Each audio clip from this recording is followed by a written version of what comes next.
मन मंदिरा गजर भक्तीचा. देवा माझं असं पुण्य कधी उदयाला येईल. मला असं वाटतं तू मला भेटावा, तू माझ्या डोक्यावर हात फिरवावा, तू मला कुरवळावं. काही शुद्ध प्रीती असेल महाराज. ऐशी चिंता करी सदा सर्व काळ, रात्रंदिवस हे चितळमळ. तुका म्हणे नाही आपुले बळ, जेने फळ पावेन निश्चयेसी, जेने फळ पावेन निश्चयेसी. रोज चिंता करतायत आणि सगळ्या संतांची हीच दशा आहे महाराज. ज्ञानोबांची सुद्धा ही अवस्था झाली. देवा तू मला एकदा भेट ना, देवा मला तुला बघायचंय. जोपर्यंत भगवंताची भेट नाही त्याने भेटावं ही अंतःकरणात इच्छा निर्माण होते. तिला शास्त्रामध्ये पूर्वरती असं म्हणतात. देव भेटला त्याला मिलन म्हणतात. पण त्या भक्ताचा अधिकार पूर्ण झाला नाही म्हणून भगवंत पुन्हा त्याच्यापासून दूर जातो. याला विरह म्हणतात. आणि ही विरह अवस्था ज्ञानोबांच्या वाट्याला आली. सगुण दर्शनाची इच्छा माऊलींच्या अंतःकरणात निर्माण झाली. देवा मला तुला बघायचंय. देवा तू मला एकदा भेट ना. अर्जुन किती भाग्यवान असेल तर त्या अर्जुनाने साक्षात तुला पाहिलं. जयाचे सकळ अवयव एकेची वेळे, अर्जुनाचे दोन्ही डोळे भोगिता जाहले. तो अर्जुन किती भाग्यवान असेल तसं देवा मला तुला बघायचंय. देवा तू मला एकदा भेट ना. खूप वेळेपासून, पुष्कळ वेळेपासून देवा मी तुला पाहण्यासाठी अगदी अंगणात येऊन उभा राहिलोय. मी तुझी वाट पाहतोय. येणारा जाणारा प्रत्येकाला विचारतोय सांगा नाव माझा पांडुरंग, माझा श्री विठ्ठल मला भेटेल काय. अभंगाचं पहिलं चरण.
अत्यंत गोड दुःख आहे महाराज. आपल्या परमप्रेमास्पद भगवंताच्या विरहातून वियोगातून जन्मणारं ते महादुःख, त्याला विरह असं म्हटलंय संतांनी. देवा मी खूप वेळेपासून तुझी वाट पाहतोय. खूप वेळेपासून, खूप वेळ झालाय. अगदी मी अंगणात उभा राहून तुझी वाट पाहतोय. येणाऱ्या जाणाऱ्या लोकांना विचारतोय सांगा ना आता माझा परमात्मा मला भेटेल का. पण जो भेटेल तो नेमका कोण आहे. तो पैल आहे. जो भेटणार परमात्मा आहे तो कोण आहे. तो पैल आहे महाराज. परमात्मा हा पलीकडे आहे. इतक्या पलीकडे महाराज, इतक्या पलीकडे नाकी 9 येतात त्याच्यापर्यंत पोहोचत असताना नाही भगवंतापर्यंत जाणं काय साधी गोष्ट आहे महाराज. अरे किती त्याच्यासाठी कष्ट करावी लागतील, किती साधना करावी लागेल, किती उपासना करावी लागेल, किती व्रतवैकल्य करावी लागतील, किती तत्परता असावी लागेल ना. कारण तो परमात्मा पैल आहे, पलीकडचा आहे. अगदी निर्गुण निराकार जीव स्वरूपाच्या पलीकडचा आहे. नाही, मायेच्या पलीकडे परमात्मा आहे आणि मायेच्या अलीकडे आपण आहे. भवसागर तरता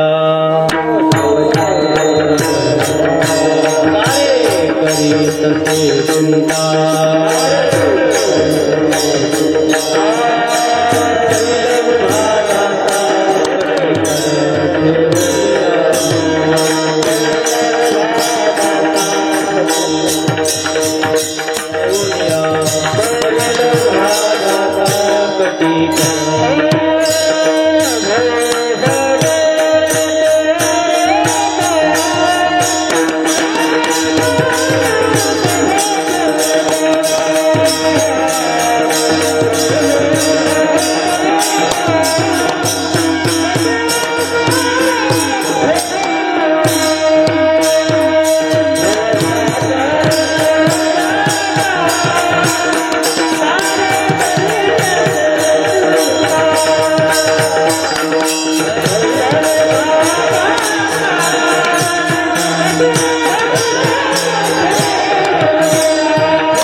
या भवसागरातून जर तरायचं असेल तर तो परमात्मा पलीकडे उभा आहे, तो आपली वाट पाहतो. काळजी करू नका, परमात्मा पलीकडे उभा आहे आणि तो आपल्याला नेण्यासाठी आहे.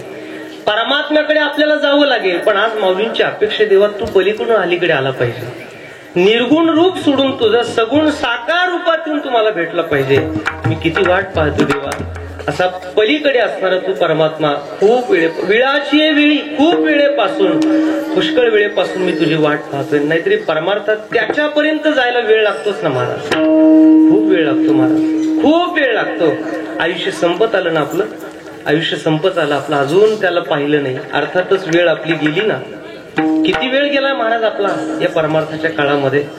वेळ जातो महाराज. मुळात जीवाला त्याचे कर्मभोग संपवावे लागतात, मग ती अंतःकरणात ती रुची निर्माण करावी लागते, मग त्याच्याविषयी वृद्धी झाली पाहिजे.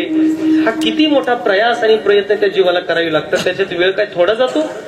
म्हणून वेळाची वेळ, खूप वेळ झाला देवा, याच्यात खूप वेळ गेला माझा. बर, अहम ब्रह्मास्मी पासून अहम ब्रह्मास्मी इथपर्यंत प्रवास आहे ना, मग त्याच्यासाठी वेळ जाईल ना आपला. वेळाची वेळ, पुष्कळ वेळ झालाय देवा. माझी असत्यवादाची तप वाचा केली बहुत कल्प. वा महाराज, एवढ्या सहजासहजी काय त्याच्यासाठी कित्येक जन्माची पुण्य असावी लागेल, कित्येक जन्माची साधना असावी लागेल ना. माऊली म्हणतात देवा तुला पाहण्याचा मी विचार करतो, त्याचं कारण आहे पुष्कळ वेळ गेलाय माझा. देवा आता मला तू भेटला पाहिजे. देवा तुम्हाला भेटना, देवा तुम्हाला भेटना. आणि भेटण्यासाठी तत्परता बघा. अंगणी उभी ठेलीये, अंगणात उभा राहिलोय. अंगणात उभा राहणं म्हणजे काय, घरातलं सगळं सोडून देणं, म्हणजे मागच आसक्ती सोडून दिली. आता फक्त पुढे तो उभा आहे, आता फक्त तो एकटाच. आता मागची आसक्ती माझी राहिलेली नाही, सगळं सोडून दिलं देवा मी. आता अगदी अंगणातच आलोय. आपण नाही म्हणत का अरे ते आता रस्त्यावर आले बिचारे, अमुक अमुक रस्ता आता रस्त्यावर आला म्हणजे काय, मागचं त्याचं सगळं संपलं. तसं अंगणात उभा राहणं म्हणजे काय, आता सगळं सोडून संत त्याची वाट पाहतात. अंगणी उभी ठेली आहे. बर, अंगणात आलोय आणि बसलो नाही, पुन्हा काय उभी ठेली आहे म्हणजे उभा राहिलोय. उभा राहणं म्हणजे परमार्थाची तत्परता आहे. उभा राहणं ही तत्परता आहे. ज्ञानोबर आहे, तत्पर आहे. ज्ञानोबर आहे अंगणात म्हणजे आसक्ती सोडून आलेत सगळी. आणि ज्ञानोबर आहे आता खूप वेळेपासून तो पलीकडे असणारा निर्गुण निराकार परमात्मा, त्याने सगुण साकारामध्ये मला दर्शन द्यावं याकरिता माऊली त्याची वाट पाहतात. आणि वाट पाहत असताना येणाऱ्या जाणाऱ्यांना माऊली विचारतात, येतिया जातिया पुसे विठ्ठल केऊ तागे माय. सांगा ना माझा परमात्मा मला कुठे भेटेल. देव कृपा करील मग, देव कृपा करील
सांगा ना मला परमात्मा कधी भेटेल. येणाऱ्या जाणाऱ्यांना माऊली विचारतात. माऊली तुम्ही येणाऱ्या जाणाऱ्या लोकांना देवाबद्दल विचारतात, मान्य आहे, पण एखाद्या वस्तूविषयी काही अनुभव असेल तर त्या वस्तूविषयी विचारावं. देव जर कधी पाहिलाच नाही तर देवाविषयी तुम्ही का विचारता? देव जर कधी बघितला नाही तर त्याला पाहण्याची अपेक्षा तरी तुम्ही का करता? उत्तर असं आहे, काही वस्तू आपण बघितल्या जरी नसल्या, काही विषय आपण पाहिले जरी नसले तरी माणूस त्याच्या चिंतनाने त्याला प्राप्त करण्याची इच्छा मात्र अंतःकरणात धारण करतो. कसं? सुदेव नावाच्या ब्राह्मणाच्या मुखातून भगवान श्रीकृष्ण परमात्म्याचे गोडवे ऐकले रुक्मिणी मातेने. विदर्भ देशाची राजकन्या, भगवान श्रीकृष्ण परमात्मा द्वारकेचा राजा आहे, कधी भेटीचा संबंध नाही, फक्त ऐकलं सुदेव ब्राह्मणाच्या मुखातून कृष्ण परमात्मा असा आहे, परमात्म्याचं रूप सौंदर्य असं आहे, संपूर्ण विश्वाला मोहिनी घालावी, संपूर्ण विश्वाचं सौंदर्य त्या परमात्म्याने निर्माण केलंय. एका एका छटेचं एका परमात्म्याच्या सौंदर्याचं वर्णन ज्यावेळेला सुदेव ब्राह्मणांनी केलं, रुक्मिणी मातेने ऐकलं. आणि रुक्मिणी मातेने ऐकलं बरोबर कृष्ण स्वरूपाची प्राप्ती. रुक्मिणी मातेची काय अवस्था झाली रुक्मिणी स्वयंवरामध्ये नाथ महाराज वर्णन करतात. कृष्ण स्वरूपाची प्राप्ती भीमकी सादर श्रवणार्थी, हृदयी आविर्भवली मूर्ती, बाह्य स्फूर्ती मावळली, अंग झाले रोमांचित, नेत्री बाष्प पै दाटत, शरीर चळचळा पै कापत, पडे मूर्छित धरणी, एक म्हणती धरा धरा, एक पल्लवे घाली ती वारा, एक म्हणती हे सुंदरा, कृष्ण कीर्तीने झडपली. अवस्था झाली महाराज. अरे भगवान श्रीकृष्ण परमात्म्याचे गोडवेळाने वर्णन ऐकलं आणि रुक्मिणी मातेची अवस्था अशी झाली, रुक्मिणी माता आपलं अंग टाकून देते, मला आता त्याला बघायचंय, मला त्याला पाहायचंय. त्याला पाहिलं जरी नसलं तरी त्याला पाहण्याची इच्छा भक्ताच्या अंतःकरणात उत्पन्न होत असते आणि ती व्हावी. ती होत असेल तर आपला परमार्थ बऱ्यापैकी चालू आहे, बऱ्यापैकी चालू आहे. परमात्म्याला पाहण्याची इच्छा अंतःकरणात व्हावी महाराज. आणि ते सत्शास्त्राच्या वचनाने सत्संगाचा परिणाम असू शकतो. भगवंताच्या भेटीची इच्छा उत्पन्न होते. बैसता संताचे संगती, बैसता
आपुले कोणीच नव्हती. निश्चयाची ती दृढ झाला आणि मग कळतं महाराज की नाही बाबा आपलं कोण आहे या जगामध्ये. कोरोनाच्या काळात का आम्हाला कळलं की कोणीच नाही हो, कोणीच नाही. आम्हाला कळलं काय काळाचा दंक आहे बघा, आपल्याला असं दाखवून दिलं त्याने त्या काळाने. का नाही महाराज, ही संसारातली आपण सगळी एकमेकांना जरी आपलं मानत असलो तरी आपण एकमेकांचे नाशा. तो एकटाच परमात्मा आम्हाला तारू शकतो, तोच आमचा आहे. म्हणून त्याच्यावर प्रेम करणं आपल्याला आवश्यक आहे. आणि म्हणून देव भगवंताला भेटण्याची माऊली इच्छा करतात. जरी त्याला पाहिलं नाही तरी इच्छा अंतःकरणात उत्पन्न होते, कारण शास्त्र वचन आणि सत्संगाचा हा परिणाम होतो. दुसरा प्रश्न आपल्याला असा उपस्थित होऊ शकतो, माऊली तुम्ही येणाऱ्या जाणाऱ्यांना देवाबद्दल विचारताय, येणाऱ्या जाणाऱ्या लोकांना तुम्ही देवाबद्दल विचारताय, पण का हो माऊली ह्या येणाऱ्या जाणाऱ्या लोकांना तुम्ही देव विचारता पण त्यांना देव माहिती आहे का? त्या लोकांना जर तुम्हाला देव विचारला तर अगोदर तुम्हाला तो माहिती पाहिजे तर मी तुम्हाला विचारावं. तुम्हाला देव माहिती नाही, मी तुम्हाला विचारून काही फायदा होईल का? मग माऊली येणाऱ्या जाणाऱ्या लोकांना तुम्ही विचारताना देव कुठे, देव कुठे, सांगा माझा विठ्ठल कधी भेटेल, त्यांनी पाहिलाय का कधी? मुख्यतः भेटणाऱ्या लोकांमध्ये 3 प्रकार शास्त्राने केलेत. कोण भेटतील लोक? 1 बद्ध, 2 जिज्ञासू आणि 3 मुक्त. बद्धामध्ये पामर आणि विषय त्याच्यात आले. बद्ध अहो विषयी गोंधळ गाजत असे हे ज्यांचं जीवन आहे, विषय उडी बोलले जीव हे ज्यांचं जीवन आहे, किंवा विषयाचे चरवणी केली आयुष्याची, काही नाही महाराज त्यांना काही कळत नाही, फक्त जन्माला आलो जगायचं म्हणून जगायचं, उपभोग घ्यायचा आहे. अगदी जनावरांप्रमाणे पशुतुल्य वर्तन खर्च करणारी लोक या जगात कमी आहेत. तेवढंच जीवन आहे, त्याच्या पलीकडे जीवनच नाही, हा एक गोड गैरसमज लोकांच्या मनात आहे. अशा लोकांना काय खास देवाविषयी माहिती आहे? त्यांना काय विचारून फायदा? देव कुठं भेटेल काय माहिती? त्यांना विषयच माहिती आहे फक्त, तेही अपूर्ण, आणि त्यांनी काय देवाबद्दल आपल्याला सांगावं? मग माऊली तुम्ही येणाऱ्या जाणाऱ्यांना विचारताय, बद्ध लोकांना विचारून काय फायदा आहे? बर जिज्ञासूला विचारावं, ठीक आहे ना, जिज्ञासूला विचारताय, पण जिज्ञासू तो सुद्धा व्यथितच आहे. तो सुद्धा म्हणतो की मला देव कधी भेटेल, काय मी उद्धार पावेल, म्हणजे तो देवाच्या शोधात आहे, त्याला विचारून फायदा नाही. बद्धाला विचारावं तर ते विषयात रममान आहे. बरं मुक्ताला विचारावं, पण मुक्त कळेल कसा? मुक्त कळण्याकरता आपल्याला मुक्त व्हावं लागेल तर मुक्त कळेल. दुसरी गोष्ट, जगात काही लोक आपल्याला मुक्त दिसतील पण ते मुक्त असतीलच का? तापत्रये तापले गुरुते गिवसिती, भगवे देखुनी म्हणती तारा स्वामी, परिते नेनोनी उपदेशांची रीती आन उपदेशिते. ऐसे कैसे झाले भोंदू. बघा तुकोबांनी संतांनी काय म्हटलंय. म्हणून मुक्त आपण ज्यांना समजतो ती लोक मुक्त असतील का नाही सांगता येणार नाही. मग माऊली तुम्ही हे जे येणाऱ्या जाणाऱ्या लोकांना विचारताय, हे का विचारता? तुम्ही त्यालाच विचारलं पाहिजे ज्याला देवाचा पत्ता माहिती आहे. आणि तुम्ही हे येतिया जातिया पुसे विठ्ठल की उतागे माया, हा काय प्रकार आहे? तेव्हा उत्तर त्याचं आपल्याला असं देता येईल बघा. ज्या वेळेला भगवंताच्या भेटीची तीव्र उत्कंठा निर्माण होते, पराकाष्ठा होते, त्यावेळेला आता मी कुणाला विचारावं याचा विवेक शिल्लक राहत नाही. विवेक शिल्लक राहत नाही. उदाहरण देईल मी आपल्याला. उन्हाळ्याच्या दिवसामध्ये भर 12 वाजता अगदी अनवाणी मी या जंगलातून चाललोय. तुम्ही कल्पना करा, इथून जात असताना मला तहान लागली, व्याकुळ झालो मी पाणी प्यायला. मला आता फक्त पाणी भेटलं पाहिजे, आणि पाणी पाहत असताना मला पाणी सापडेना. आणि रस्त्याने 2-3 लोक येत होती. ती 2-3 लोक येत असताना मी आता म्हणावं का तुम्ही नेमके कोण आहात, तुम्ही कोण आहात, आणि तुमची कॅटेगरी पाहून मग मी तुम्हाला विचारावं काय पाणी कुठे भेटेल? मला काय पाहिजे? पाणी पाहिजे. समोरून कोण लोक आली, त्यांची योग्यता काय, त्यांचा अधिकार काय, याच्याशी मला कर्तव्य नाही. ते उन्हाळ्याच्या दिवसामध्ये पानपोई लावलेली असते बघा, पानपोई अशी पानपोई लावली असते. ज्याला तहान लागली असते मला तो तिथं जातो, गाडी साईडला लावतो, खाली उतरतो, ती साखळीचा ग्लास असतो, तो पाणी घेतो, पाणी पितो, निघून जातो. पण ज्याला तहान नसती तो तिथं येतो, गाडी साईडला लावतो, स्टँडला खाली उतरतो, अरे वा बहुत अच्छी पानपोई लगाई है, किसने लगाई भाई? मग ते सांगतात अमुक अमुक त्या शेठजींनी लावली. वाह वाह, बड़े अच्छे पुण्य का कर्म कर रहे हो, लेकिन ये जल अच्छा भी तो है, कुएं का है. बाबूजी शुद्ध कुएं का जल है, आप पी के तो देखो. नहीं, लेकिन ज्यादा ठंडा तो नहीं तो मेरा गला सूख जाएगा. म्हणजे किती चौकशा असतात का? तहान लागलेली, त्याला तहान आहे महाराज, ती चौकशीच करत नाही, ते फक्त पाणी पाहतात. ज्याला देव पाहिजे ना महाराज, त्याच्याकडे विवेक शिल्लक नाही का हे भेटलेले कोण आहेत, हे कुठल्या याच्यातल्या कॅटेगरीतली आहे, त्यांची योग्यता काही नाही, तो फक्त एकच विचारतो, कोणे गावी आहे सांगा.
परमात्मा पाहिजे. आणि म्हणून सांगा ना मला तो देव कुठे भेटेल. कुणाला विचारतो, कुणाला. नामदेवराय विचारतात ना, येतिया पुसे जातिया धाडी निरोप, पंढरपुरी आहे माझा माय बाप. अहो कुणालाही विचारतात.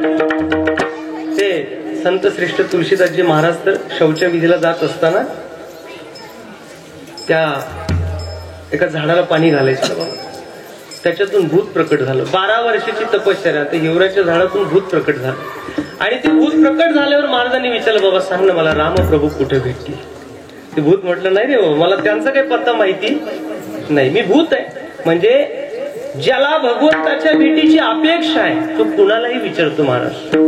पहिलं तो गे गाऊ कोकता शकून गे माय सांगता हे. अगदी कावड्याला सुद्धा संत भगवंताविषयी विचारतात. आणि म्हणून कोणी जरी भेटला, येतिया जातिया पुसे विठ्ठल केवता गे माये, सांगा ना माझा परमात्मा मला कधी भेटेल, माझा परमात्मा मला कधी भेटेल. ईश्वर भेटीची तीव्र उत्कंठा लागल्यानंतरची ही अवस्था होते महाराज. व्याकुळ होतो तो भक्त. अष्टसात्विक गुण निर्माण होतात, डोळ्यातून अश्रू घळघळ अश्रू वाहतात, तेव्हा तुम्हाला भेटणार. सगळ्या संतांची ही दशा झाली महाराज. ज्ञानोबरांच्या विरहिणीचा तर काय विचार करावा. गरुड वाहन गंभीरा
अवस्था लावणी गेला अजूनी का नाही. तेव्हा मला तुला एकदा बघायचं, तुला पाहिल्याशिवाय आता माझं जीवन कृतार्थ होणार नाही. या संसाराच्या जंजाळामध्ये आता मी काय बघावं, मला तुला एकदा बघायचंय देवा. कुणालाही विचारतात महाराज संत. रामप्रभूंची वनवासातली हीच दशा होती ना महाराज. ऐसे बोलत बोलता सवे धावोन ये सीता, वृक्षासी पुसे माझी कांता, गुलमलता लिंगी. झाडांना सुद्धा रामप्रभू विचारतात, सांगा ना माझी सीता तुम्ही पाहिली का. कोणालाही विचारतात महाराज. यशोदेची अवस्था बघा जर. माझा कृष्ण देखिला काय कुणीतरी सांगा गे सांगा, हाती घेवोनी या फुल अंगणी रांगत आले मूल, होते सारवित मी तूल, कैसी भूल पडियेली, कैसी भूल पडियेली कुणीतरी सांगा गे सांगा, कुणीतरी सांगा गे सांगा. ही सगळ्यांची अवस्था सारखीच आहे ना महाराज. सांगा ना माझा परमात्मा मला कधी भेटेल. मीराबाई आई साहेबांची सुद्धा ही दशा आहे महाराज. कोई कहियो रे प्रभु आवन की मन भावन की, आवन के मन भावन की.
प्रभू आवन की मन भावन की. सांगणं कधी भेटेल तो परमात्मा. महाराज भगवंतासाठी एवढं वेळ लागलेले संतांना. आपलं अजून तेवढं वेळ आपलं झालं नाही आणि म्हणून अजून तो परमात्मा आपल्याला भेटला नाही महाराज. काय दशा आहे संतांची. अहो कुणालाही विचारतं सांग.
सापडणार आहे.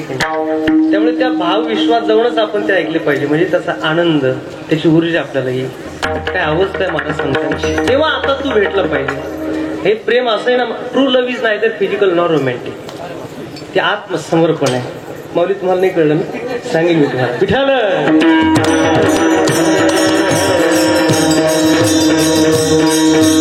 ते आत्मसमर्पण आहे. त्याला त्याग म्हणतात.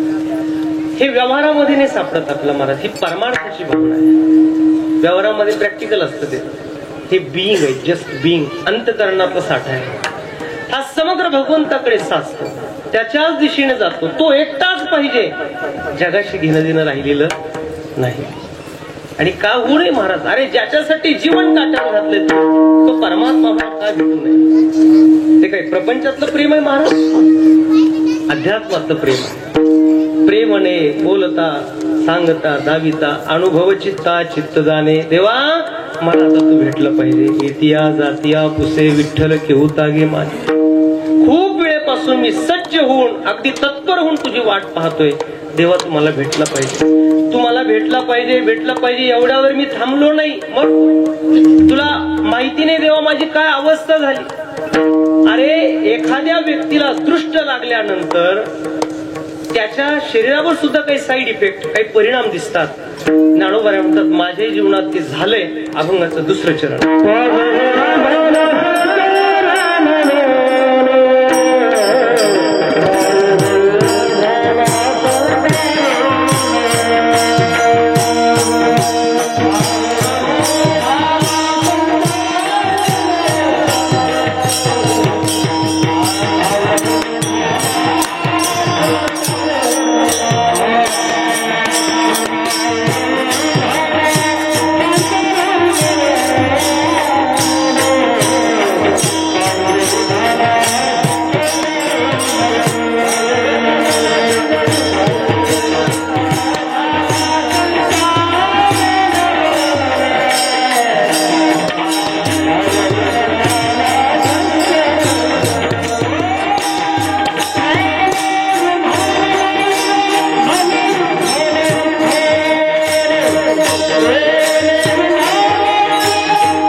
मला आता दृष्ट लागल्याप्रमाणे काहीतरी माझ्या संचार झाल्याप्रमाणे नवल घडलंय. पागल झालो देवा तुझ्या करताना. वेधे विंदान लाविले म्हणे विठ्ठल विठ्ठल, पायरव झाला संचारू नवल. दृष्ट लागणे हा जो प्रकार आहे आपल्याकडे, दृष्ट लागणे म्हणजे अंधश्रद्धा नाही. दृष्ट लागणे हा अंधश्रद्धेचा प्रकार नाही. शेवटी काही गोष्टी भावनेच्या असतात आणि भावाला किंमत आहे. अध्यात्मामध्ये भावाला किंमत आहे. नाही तर मग नामदेवराय म्हटलं नसते देवा एवढी लोक तुझ्याकडे दर्शनाला येतात, तुला दृष्ट लागेल असं मला वाटतंय, म्हणून नामा म्हणे जीवे करीन निंबलोट, म्हणजे लिंबू तुझ्यावर उतरून टाकीन. का? तुला दृष्ट लागेल ना. आधार कशाचा आहे? भावनेचा आहे. अर्जुनाला सुद्धा देव म्हणतात, अर्जुना तुला दृष्ट लागेल म्हणून मी तुला लपून ठेवतो. ज्ञानेश्वरीमध्ये दृष्ट लागणे ही अंधश्रद्धा नाही, तो भावाचा प्रकार आहे. नाहीतरी आपल्याला जेवताना जर ठसका लागला तर आपण काय म्हणतो? त्यांनी आठवण. बुचकी लागली तर आपण काय म्हणतो? त्यांनी आमची आठवण. भाव महत्वाचा त्याच्या ठिकाणी. देवा तुझी वाट पाहत असताना मला आता असं वाटायला लागलं की बस आता मला नजरच लागली, तुझी नजर लागली, दृष्ट लागली मला, पाय रवू झाला, तुझी नजर लागली देवा मला. आता एखाद्या चांगल्या सुंदर व्यक्तीला जर एखाद्याने पाहिलं, चांगली वाईट जर त्याची नजर असेल ना महाराज, त्याने जर त्याला जास्त वेळ पाहिलं का घरी गेल्यावर त्याला, आम्हाला सुद्धा घरी कीर्तनाला गेलो ना की आमच्या दृष्ट काढत नाही, म्हणजे ती तिची भावना आहे, त्यांची भावना असते, आईची भावना आहे. का? माझ्या बाळाला त्रास होऊ नाही, ही जी भावना आहे ना महाराज, ही फार गोड आहे, फार गोड भावना आहे महाराज. तुला तुझं चिंतन करत असताना मला आता अगदी दृष्ट लागल्याप्रमाणे आणि मग ते परिणाम शरीरावर दिसतात ना महाराज. दृष्ट लागल्यावर शरीरावर परिणाम जाणवतात. अंग दुखणं, ताप येणं, कणकण होणं, हे परिणाम होतात आपल्या शरीरावर. भगवंताच्या भेटीसाठी जे आसुसलेत ज्ञानोबराय म्हटले माझ्या जीवनामध्ये ते परिणाम दिसायला लागले स्पष्ट. बाहेर हो झाला संचारू नवल. भक्तिशास्त्राने असं वर्णन केलंय. विरहाने जीवनावर, विरहाने शरीरावर काही परिणाम स्पष्ट दिसतात. चिंता जागृद्वेगो तानव मलिनांगता प्रलाप व्याधिरुन्माद मोह मृत्यू दशादश. 10 प्रकारचे परिणाम तुमच्या शरीरावर जाणवतात. कोणकोणते? चिंता, जागरण, चिंता लागून राहते. मला भेटेल का, कधी भेटेल, देव कधी भेटेल, देव कधी भेटेल, ही चिंता त्याला लागून राहते.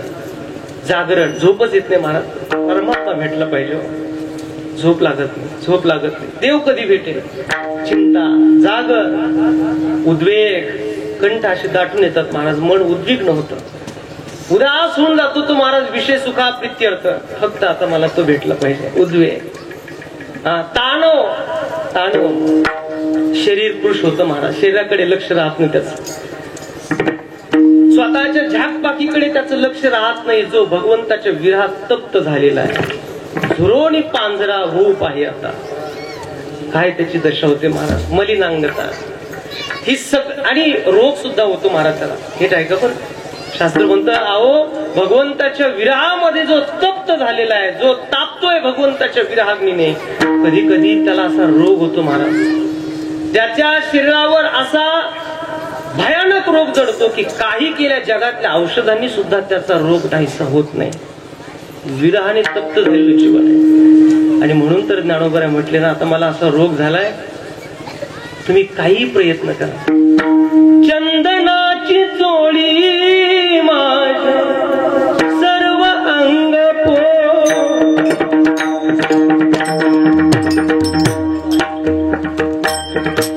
सर्व अंग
परमात्मा मला कधी भेटेल. माझ्या अंगाला दाह होतोय. तुम्ही आता चंदनाची चोळी जरी या ठिकाणी मला अंगाला लावली तरी माझ्या अंगाचा दाह कमी होणार नाही. काय अवस्था असेल महाराज ज्ञानोबरायांची.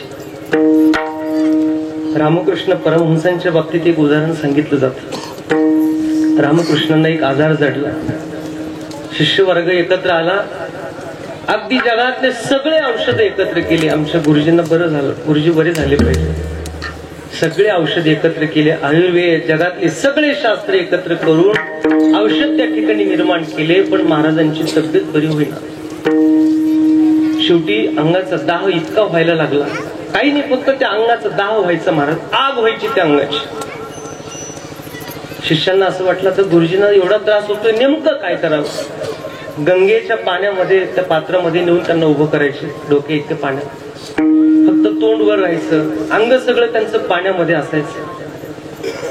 पाणी थंड असल्यामुळे थोडं बरं वाटायचं. पण मग जर दिवसभर जर आपण गुरुजींना पाण्यात ठेवलं तर दुसराच एखादा आजार अजून उद्भवायचा आणि गुरुजींना त्याचा त्रास होईल. म्हणून त्यांनी पुन्हा बाहेर काढलं. शेवटी एका बंद खोलीमध्ये फरची पाण्याने पुसून घ्यायची आणि रामकृष्ण परमहंस त्या फरशीवर गडबडा लोळायची. का अंगाचा दाह तेवढा व्हायचा, तापलेलं अंग. खूप प्रयत्न करत होते पण अंगाचा दाह कमी होईना. एका संन्यासी महात्म्याने पाहिलं.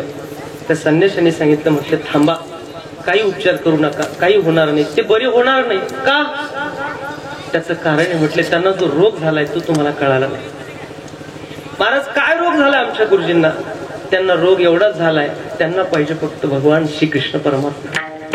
आणि तो एकदा भेटला की त्यांच्या शरीराचा रोगही जाईल आणि सगळं जाईल. तोपर्यंत त्यांचं शरीर तप्त झाल्याशिवाय राहणार नाही, त्यांचा रोग बरा होणार नाही. हा प्रसंग वेळोवेळेला राधाराणीच्या जीवनात घडलेला आहे. बघा, ती माता राधाराणीच्या जीवनामध्ये हा प्रसंग अनेक वेळेला घडला. हा प्रसंग एसी भक्ती वेदांत स्वामी प्रभुपाद स्वामींच्या जीवनामध्ये अनेक वेळेला घडला. अंगाचा दाह व्हायचा, अनेक प्रयत्न करायचे पण दाह कमी होत नव्हता. का? भगवंताची भेट होईपर्यंत हा दाह कमी होत नाही. आणि तीच दशा आपल्या वारकरी संतांच्या जीवनामध्ये सुद्धा आपल्याला बघायला मिळते. तुकोबरांची झाली, नागमातांची झाली, नामदेवांची झाली, ज्ञानोबरांची झाली. पायरऊ झाला संचारून बल वेधे विंदान लाविले, म्हणे विठ्ठल विठ्ठल विठोबा रखुमाई.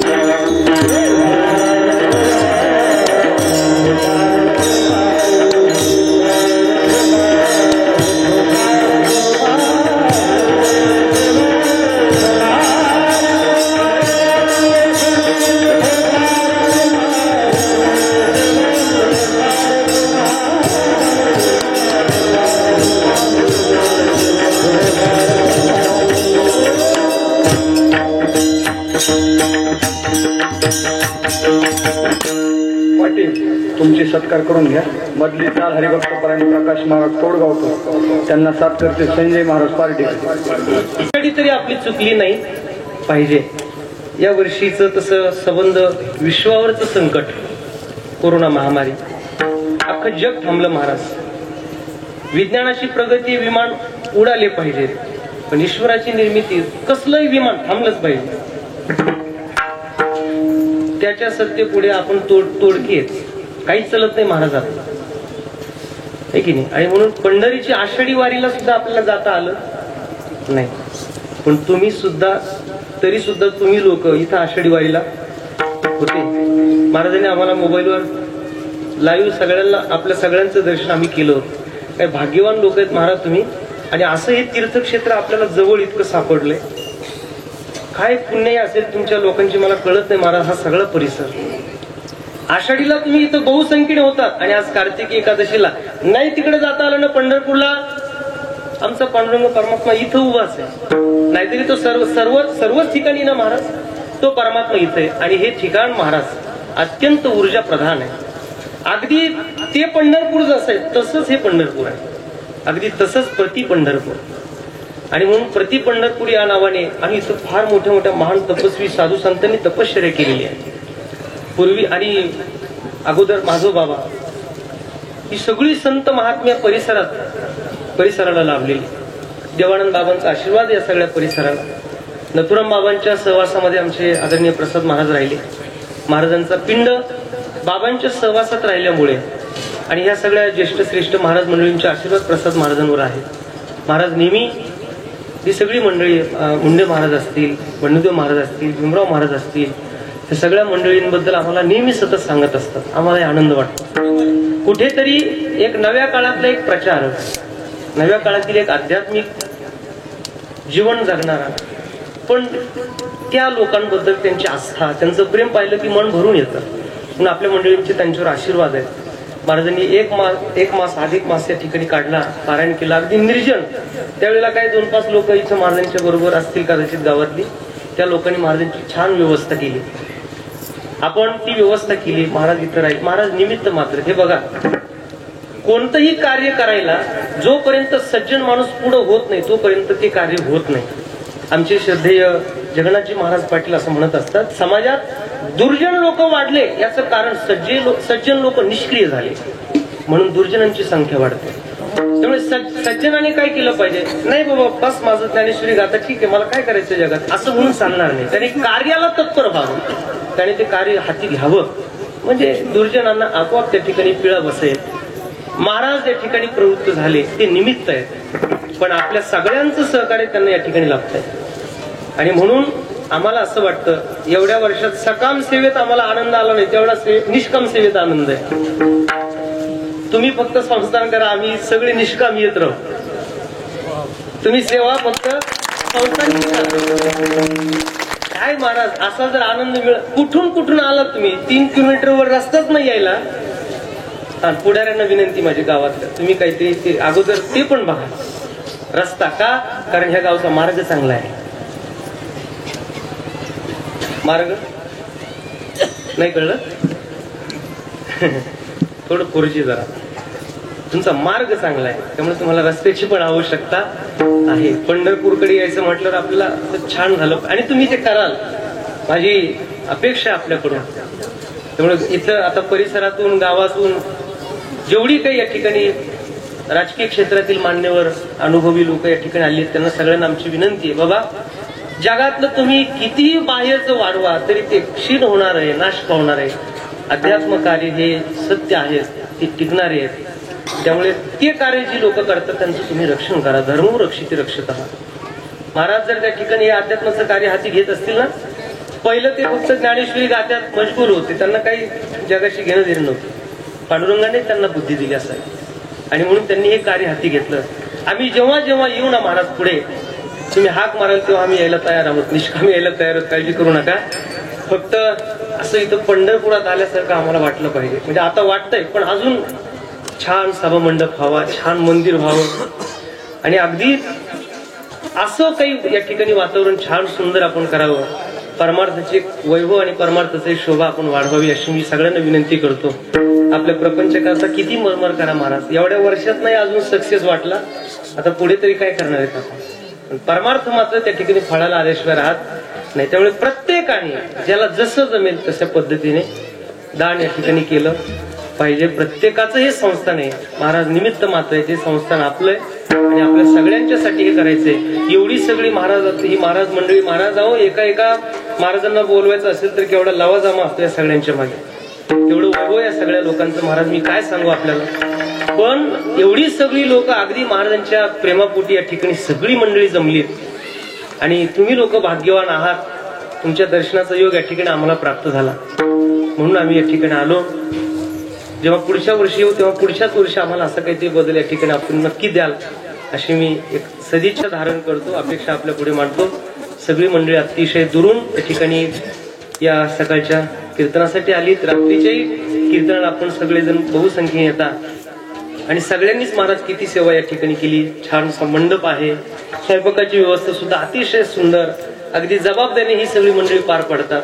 रावट्याची व्यवस्था म्हटलं की मग ते पंढरपूर झालं की आळंदी पंढरपूरचं जसं वातावरण अगदी तशीच व्यवस्था या ठिकाणी केली. सगळे आम्ही काकड्याला उठलो महाराज छान. इथल्या माता माऊल्यांचा काकडा सुद्धा इतका आनंदी होता नाही हो गाडी महाराज, इतका आनंदी काकडा होता महाराज काय सांगू तुम्हाला. परमार्थाचा बाहेरून कितीतरी आम्ही पाहत आलोय बाहेरून परमार्थ, पण हा अंतरंगाचा परमार्थ आहे आपल्या लोकांचा. कारण तुम्ही माणसं साधू संतांच्या पावित्र्याने पुनीत झालेले आहात. रंगनाथ गुरुजींची परभणी जवळ आहे, इकडे नथुराम बाबा असतील, माधव बाबा असतील, त्या ठिकाणी देवानंद बाबा असतील. किती महात्मे या परिसराला लाभले. आता फार सगळी नावं मला या ठिकाणी आठवणार नाहीत आता या क्षणी, पण अशा या महात्म्यांच्या परिसरात परिवारात वाढलेले आपण मंडळी आहात. आणि प्रसाद महाराज आमचं ते तर सोनच आहे महाराज. आमच्या सगळ्या मित्रमंडळीमध्ये हिराच येतो.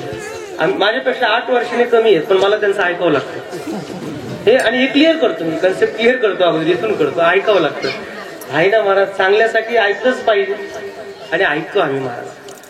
त्यांचा परमार्थ तेवढा चांगला आहे, त्यांच्या समोर बोलू नये असं, त्यांची स्तुती नाही काही नाही, पण जे आहे ते वास्तव आहे. आणि म्हणून एवढ्या कमी वयामध्ये पण या साधू संतांचे आशीर्वाद या मंडळींचे आशीर्वाद महाराजांना लाभले. त्यांच्या माता पित्यांना आमचा नमस्कार आहे आणि म्हणून त्यांच्या पोटी असं रत्न या ठिकाणी जन्माला आलं. आपण सगळी मंडळी सगळ्या माझ्या माता माऊल्या आपण सगळी पुरुष मंडळी ज्येष्ठ श्रेष्ठ माझी सगळी महाराज मंडळी ज्येष्ठ श्रेष्ठ गुरुवारी आदरणीय सगळ्यांचे चरणी या ठिकाणी मी नतमस्तक होतो.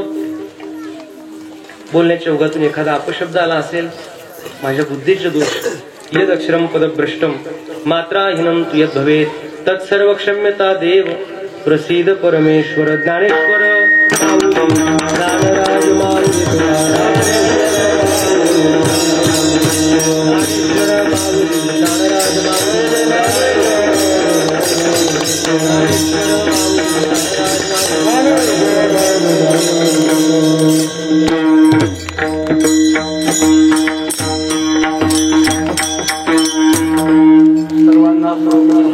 रामकृष्ण हरी. वैकुंठवासी गुरुवर्य माधवराव महाराज कुंबळेकर, वैकुंठवासी गुरुवर्य उत्तम महाराज इटुलीकर, वैकुंठवासी गुरुवर्य नथुराम बाबा किहाळकर, गुरुवर्य देवानंदजी बाबा आणि गुरुवर्य बालानंद महाराज यांच्या आशीर्वादाने पंचक्रोशीतील सर्व भाविक भक्तांच्या सहकार्याने आपण याच वर्षी निष्काम अखंड हरिनाम सप्ताहाचं आयोजन केलं आहे. आणि आज या सप्ताहात कार्तिक शुद्ध एकादशीची कीर्तन रूपी सेवा, आज तुम्ही आम्ही सर्वजण श्री क्षेत्र पंढरपूर या ठिकाणी असतो. काल मी आमच्या गुरुवर्य मुंडे बाबांना फोटो दाखवला की त्या चंद्रभागेत एकही माणूस नाही, पंढरपुरामध्ये एकही माणूस नाही. का निर्माण झालं देवाचे कारण देव जाणे, पण कधी कधी काही गोष्टी होतात त्या चांगल्यासाठी होतात. याच ठिकाणाहून बालानंद महाराजांनी सप्ताह केला आणि देवानंद महाराज या परिसराला भेटले. कुठून? या ठिकाणाहून. आणि जर कोरोना नसता झाला, हा रोग या विश्वावर आला नसता, तर खोटं बोललो नाही, खरंच बोलतो, आम्ही पण इथपर्यंत आलो. मी आषाढीच्या सप्ताहामध्ये तुम्हाला मी सांगितलं मन मंदिरा गजर भक्तीचा.